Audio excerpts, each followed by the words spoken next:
India dream channel पर आपका स्वागत करता हूं फ्रेंड्स। परसों एक वीडियो लेकर आया था जिसका नाम था स्पोर्ट्स एंड कॉम्प्लेक्स, जिसमें मैंने आपको बताया था कि खेल और खेल कहां पर खेले जाते हैं। सभी जानकारी आपको, महत्वपूर्ण जानकारी आपको उस वीडियो में दी थी। आई होप आपको वीडियो पसंद आई होगी। अगर वीडियो नहीं देखी तो प्लीज चैनल को सब्सक्राइब कर वीडियो देख लीजिएगा। आज का हमारा टॉपिक है दिल्ली सल्तनत। दिल्ली सल्तनत स्टार्ट करने से पहले एक मोटिवेशनल थॉट पर चलते हैं, देखते हैं मोटिवेशनल थॉट क्या है। Dream it, believe it and build it. बहुत ही आसान मीनिंग है इसका, मतलब कि सपने देखिए और उस सपने को साकारने के लिए अपने अंदर, अपने ऊपर विश्वास रखिए, अपने अंदर जुनून रखिए, तभी आप उस अपने ड्रीम को कंप्लीट कर पाएंगे। यही आज की एक मोटिवेशनल थॉट थी। अब चलते हैं दिल्ली सल्तनत के ऊपर। दिल्ली सल्तनत के ऊपर जाने से पहले आपको इसके बारे में पता होना चाहिए। दिल्ली सल्तनत का मतलब है कि दिल्ली के ऊपर किस किसने राज करा था। इसके ऊपर 5 डायनेस्टी थी, जिसके ऊपर दिल्ली के ऊपर 5 डायनेस्टी ने राज करा था। सबसे पहले स्लेव डायनेस्टी आती है, मतलब कि गुलाम वंश। उसके बाद आती है खिलजी डायनेस्टी, उसके बाद आते हैं तुगलक डायनेस्टी, उसके बाद आता है सैयद डायनेस्टी और उसके बाद आता है लोधी डायनेस्टी। इन सबका अपना अपना पीरियड रहा था। इस पीरियड पे इन लोगों ने अपना अपना कहां पर राज करा था, दिल्ली के ऊपर राज करके क्या काम करवाया था, क्या निर्माण करवाया था, क्या जारी करा था, सभी महत्वपूर्ण जानकारी आपको इस वीडियो में दूंगा। सबसे पहले मैं आपको बता देता हूं कि ये पहला पार्ट है स्लेव डायनेस्टी। अब नेक्स्ट वीडियो आएगी खिलजी डायनेस्टी, और उससे नेक्स्ट तुगलक डायनेस्टी, और उससे नेक्स्ट सैयद डायनेस्टी, और उससे नेक्स्ट लोधी डायनेस्टी आएगी। सबसे पहले हम चलते हैं इसके ऊपर दिल्ली सल्तनत का बैकग्राउंड के ऊपर कि इसका बैकग्राउंड क्या था। 571 में एक जन्म होता है जिनका नाम था हजरत मोहम्मद। हजरत मोहम्मद का जन्म 571 में मक्का में होता है, सऊदी अरब में, और उनकी मृत्यु होती है 636 में। इनकी मृत्यु के बाद एक खलीफा का पद रखा जाता है, जो कि पहला खलीफा का पद जिन्हें मिला था उनका नाम था उमर खलीफा, जिनको उमर खलीफा को पहला पद बनाया गया, खलीफा का पहला पद प्रदान हुआ। और उसके बाद जो कि जिन्हें खलीफा का पद प्रदान हुआ उनका नाम था वाजिद अली खलीफा। वाजिद अली खलीफा के ही टाइम पीरियड पे एक भारत के ऊपर आक्रमण होता है। जो भारत के ऊपर आक्रमण करता है उसका नाम था मोहम्मद बिन कासिम। ये वही मोहम्मद बिन कासिम है जिसका युद्ध होता है ब्राह्मण डायनेस्टी के लास्ट रूलर के साथ, जिनका नाम था दाहिर। दाहिर के साथ जिनका युद्ध होता है वो था मोहम्मद बिन कासिम, जिसका पहला आक्रमण होता है मेडिवल हिस्ट्री में। मैं एंशिएंट हिस्ट्री की बात नहीं कर रहा, क्योंकि एंशिएंट हिस्ट्री में अलेक्जेंडर पोरस भी थे, बहुत सारे ऐसे थे जिन्होंने भारत के ऊपर आक्रमण करा था और उनके साथ उनका युद्ध हुआ था। मैं उसके बारे में बिल्कुल भी बात नहीं कर रहा हूं, मैं सिर्फ बात कर रहा हूं मेडिवल हिस्ट्री में। मेडिवल हिस्ट्री में सबसे पहले भारत के ऊपर आक्रमण करने वाला व्यक्ति था मोहम्मद बिन कासिम। अब मोहम्मद बिन कासिम के बाद जो का आक्रमण करता है उसका नाम था मोहम्मद गजनवी। मोहम्मद गजनवी वो वही आदमी था जिसने भारत के ऊपर 17 बार आक्रमण करा था, जिसने सोमनाथ मंदिर को 10 बार लूटा था। सोमनाथ मंदिर में जितना भी सोना धन था सब लूट कर चला जाता था, और भारत से लूट कर चला जाता था। सोमनाथ मंदिर गुजरात में स्थापित है, और उसने मतलब तकरीबन सारे भारत के ऊपर उसने आक्रमण करा था। कोई भी ऐसी जगह नहीं थी जिसने उसने आक्रमण ना करा और धन लूटकर ना लेकर गया हो। कश्मीर से लेकर कश्मीर पर उसने आक्रमण करा, थानेसर पर उसने आक्रमण करा, मथुरा के ऊपर उसने आक्रमण करा, गुजरात के ऊपर उसने आक्रमण करा, तकरीबन सारे भारत के ऊपर उसने आक्रमण करके जितना भी धन दौलत था सब कुछ लूट कर चला जाता था। और उसके बाद आता है मोहम्मद गोरी। मोहम्मद गोरी वही गोरी था जिसका पृथ्वीराज चौहान के साथ तराइन युद्ध हुआ। ये 2 युद्ध हुए थे, बहुत ही फेमस है। तराइन पड़ता है करनाल में और करनाल पड़ता है हरियाणा में। इसमें 2 युद्ध होते हैं जो कि बहुत ही फेमस युद्ध है तराइन के नाम से। जो कि पहला युद्ध होता है 1191 एडी में, जो कि पृथ्वीराज चौहान और मोहम्मद गोरी के बीच में युद्ध होता है, और उसमें मोहम्मद गोरी की हार होती है और जीत होती है पृथ्वीराज चौहान की। और 1100 अगले ही साल 1192 एडी में मोहम्मद गोरी और पृथ्वीराज चौहान के साथ युद्ध होता है, और पृथ्वीराज चौहान की हार होती है और मोहम्मद गोरी की जीत होती है। ये सब चीजें मैं आपको क्यों बता रहा हूं, क्योंकि इसमें रिलेट करना पड़ेगा। जब तक आप रिलेट नहीं कर पाएंगे तब तक आपको समझ नहीं आएगा। मैंने बात किसकी करी, मोहम्मद गोरी की। अब असली कहानी कहां से स्टार्ट होती है? मोहम्मद गोरी से। मोहम्मद गोरी का ही कुतुबुद्दीन ऐबक जो कि एक गुलाम था, जिसका नाम था ये कुतुबुद्दीन ऐबक, जो कि इसका संस्थापक है, स्लेव डायनेस्टी का फाउंडर था कुतुबुद्दीन ऐबक। कुतुबुद्दीन ऐबक को अफगानिस्तान में स्लेव मार्केट से, मतलब कि गुलाम मार्केट से इसे खरीदा गया। निशापुर एक जगह है अफगानिस्तान में, जिसे स्लेव मार्केट से कुतुबुद्दीन ऐबक को खरीदा गया। किसके द्वारा? मोहम्मद गोरी के द्वारा। मोहम्मद गोरी कौन था? जिसका पृथ्वीराज चौहान के साथ तराइन युद्ध हुआ था। अब मोहम्मद गोरी इसे घुड़सवारी की शिक्षा देता है, घुड़सवारी सिखाता है, कुरान की शिक्षा देता है, अस्त्र बल और शस्त्र बल की शिक्षा इसे प्रदान करता है कुतुबुद्दीन ऐबक को। और कुतुबुद्दीन ऐबक का शासक कब से स्टार्ट होता है? 1206 से। 1206 पर ये राजगद्दी पर बैठता है और 1210 एडी तक ये राजगद्दी पर बैठता है। 4 साल में ये दिल्ली की राजगद्दी को संभालता है कुतुबुद्दीन ऐबक। कुतुबुद्दीन ऐबक वही आदमी था जिसने फाउंडेशन रखी कुतुब मीनार की। कुतुब मीनार कहां पर है? दिल्ली में है। और इसने 2.5 दिन का झोपड़ा, जिसे बोलते हैं हम 2.5 दिन बोलते हैं, या 2.5 दिन का झोपड़ा जो कि अजमेर में स्थापित है, इसने उसका निर्माण करवाया और एक मस्जिद बनवाई, जिस मस्जिद का नाम था कवात उल इस्लाम मस्जिद, जो कि दिल्ली में इसने मस्जिद बनवाई। अब 1210 तक इसका राजगद्दी चली। अब उसके बाद आता है इल्तुतमिश। अब इल्तुतमिश आता है 1211 में, और इसकी जब डेथ होती है 1210 में इसकी मृत्यु हो जाती है। और इसकी मृत्यु कैसे होती है? पोलो खेलता है। पोलो खेलते खेलते ये घोड़े पर घुड़सवारी कर रहा था, घुड़सवारी से खेलते खेलते घोड़े से नीचे गिरकर इसकी मृत्यु हो जाती है।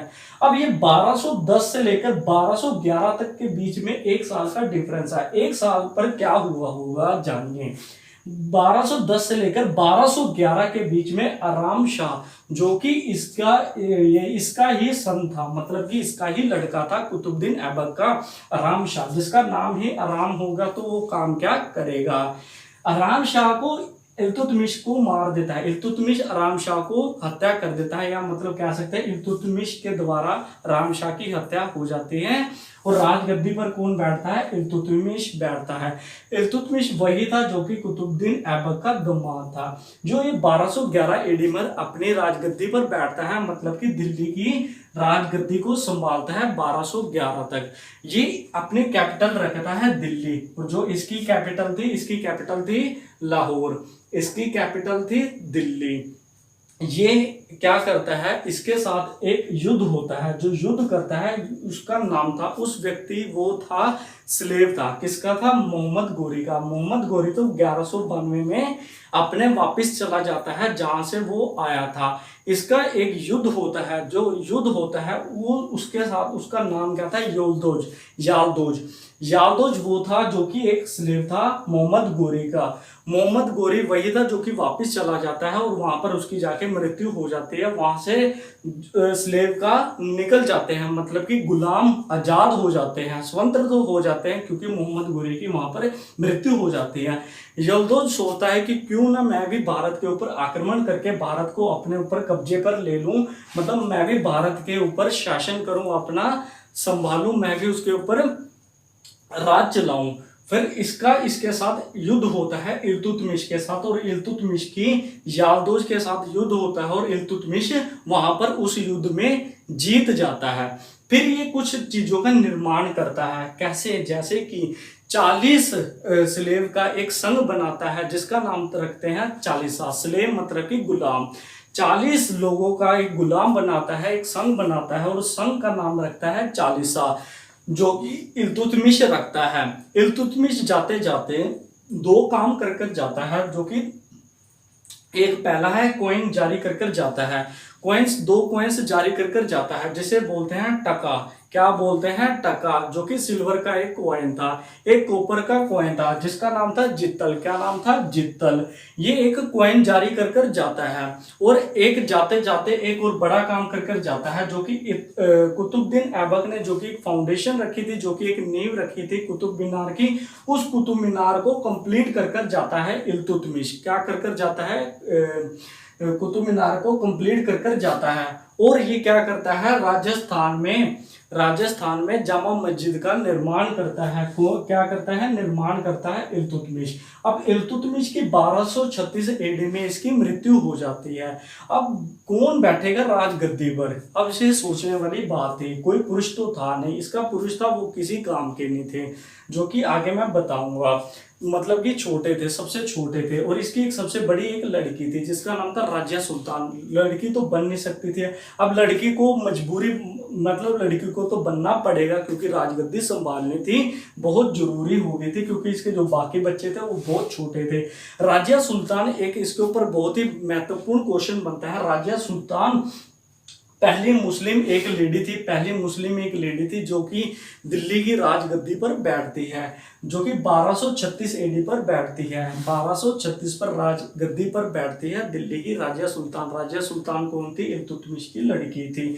और ये क्या करती है? ये कुछ मतलब कि अपने जब कोर्ट पर जाती है, दरबार जब इसका लगता है, दरबार में क्या करती है? पुरुष वाले वस्त्र पहनकर ये दरबार में जाती है।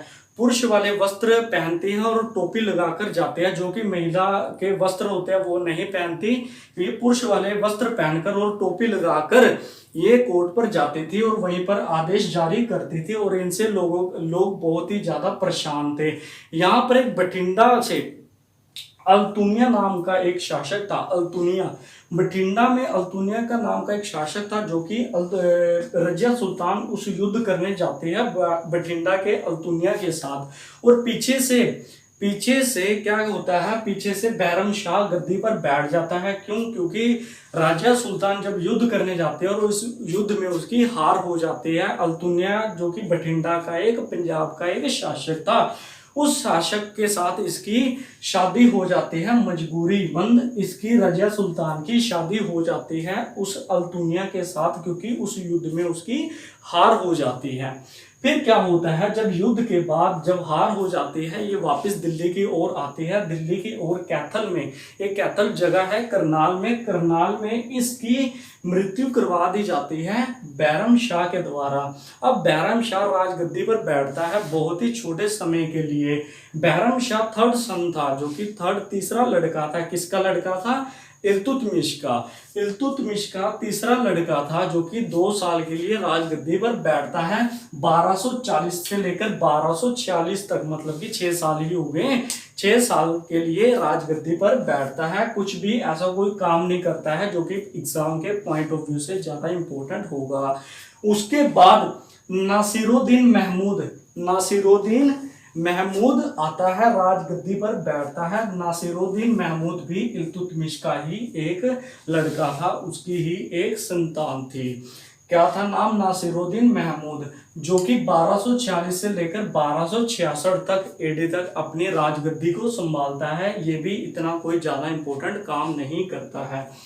फिर आता है गयासुद्दीन बलबन। इसके ऊपर बहुत ही ज्यादा क्वेश्चंस बनते हैं, क्योंकि गयासुद्दीन बलबन ने कुछ उपाधि ली थी, जिस उपाधि का नाम है जिल-ई-इलाही।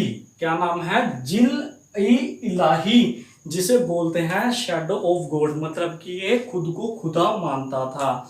खुद को खुदा मानने वाले की उपाधि का नाम क्या था? जिल-ई-इलाही की उपाधि इसने ली थी। किसने ली थी? गयासुद्दीन बलबन ने। गयासुद्दीन बलबन का शासक चलता है 1266 से लेके 1290 तक। 1290 में ये लास्ट स्लेव डायनेस्टी का एक अपना राजा था, शासन था, सुल्तान था। सुल्तान क्या होता है? गवर्नर ऑफ खलीफा, जो कि मैंने स्टार्टिंग में खलीफा का मतलब बताया। अगर नहीं पता तो मैं फिर दोबारा बता देता हूँ। खलीफा मतलब क्या होता है? हेड ऑफ रिलीजन और हेड ऑफ पॉलिटिकल्स का। जो भी मुस्लिम का हेड होगा, हेड ऑफ रिलीजन्स और हेड ऑफ पॉलिटिक्स का मतलब क्या था? खलीफा। और खलीफा का गवर्नर कौन लास्ट बनता है?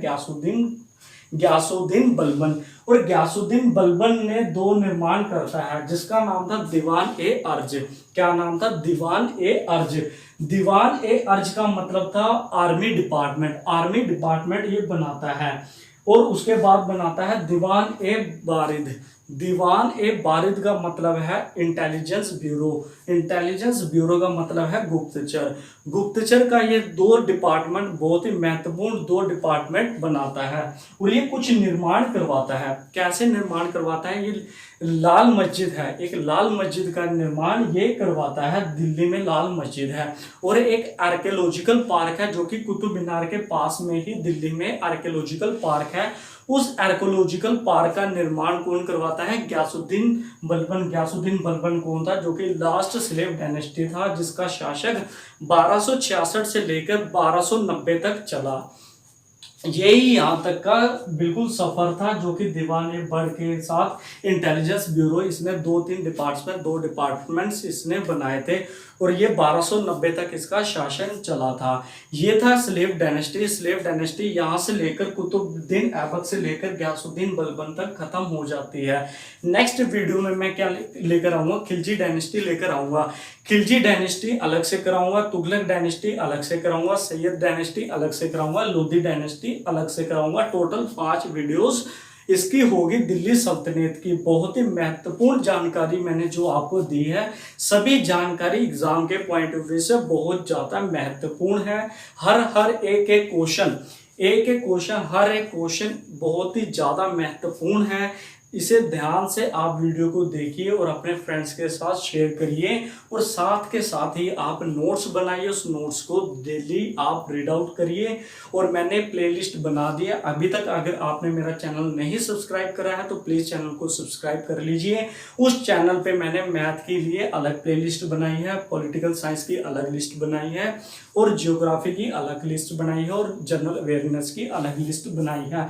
उस लिस्ट को आप देखिए, उसे वॉच करिए, वीडियोस को वॉच करिए।